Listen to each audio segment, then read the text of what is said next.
தமிழ் நான் வளமையாக பேசுகின்ற எண்ணக்கருக்களில் இருந்து இது சிறிது வேறுபட்டது. பல்வேறு விடயங்களை நாங்கள் என்னுடைய சேனலிலே பேசுகின்றேன். இது சற்று வித்தியாசமானது. தமிழ்மொழி தமிழ்மொழி உலகில் மிக பழமையான, இனிமையான, பண்பாட்டு செல்வமிக்க மொழிகளில் ஒன்றாகும். தமிழின் வரலாறு இன்றைக்கு ஏறக்குறைய 2000 ஆண்டுகளுக்கு மேலாக பழமையானது. சங்க இலக்கியம் முதல் நவீன இலக்கியம் வரை தமிழ் அதன் தனித்துவத்தையும் பெருமையையும் தக்க வைத்துள்ளது. இத்தகைய தனித்தன்மைகளை கொண்டமைந்த தமிழ் மொழியானது பல்வேறு சுவாரஸ்யமான விஷயங்களையும் பெருமை மிக்க சிறப்பம்சங்களையும் தன்னுள்ளே கொண்டமைந்துள்ளது. அந்த வகையில் ஒரு விடயத்தை இன்று பார்ப்போம்.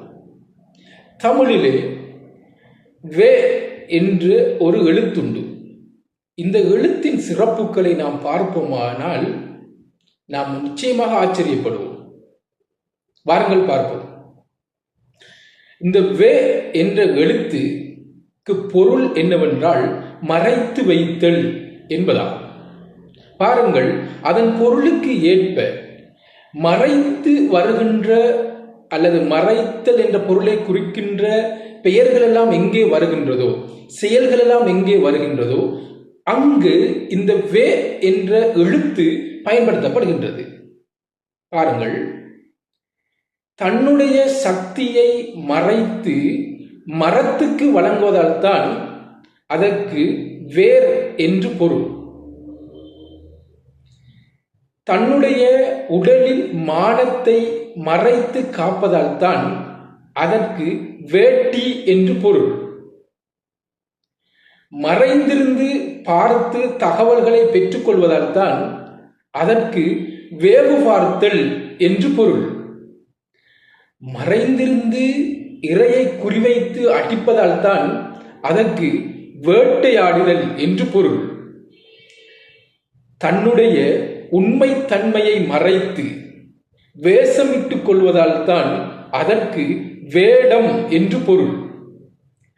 மறையூல் என்பதால் தான் அந்த நூலுக்கு வேதம் என்று பொருள். தன்னுடைய நிலத்தினை ஏனைய எதிரிகளிடமிருந்து அல்லது ஏனைய ஆபத்தான பொருட்களிடமிருந்து பாதுகாப்பதால் தான் அதற்கு அந்த நிலத்தை சுற்றி அமைக்கின்ற அதற்கு பெயர் வேலி என்பதாகும். கண்ணுக்கு தெரியாமல் நடப்பதால் தான், கண்ணுக்கு தெரியாமல் நடக்கின்ற அந்த விஷயத்துக்கு வேகம் என்று பொருள். பாருங்கள், எவ்வளவு அழகாக இந்த தமிழில் வே என்ற எழுத்து பயன்படுத்தப்படுகின்றது.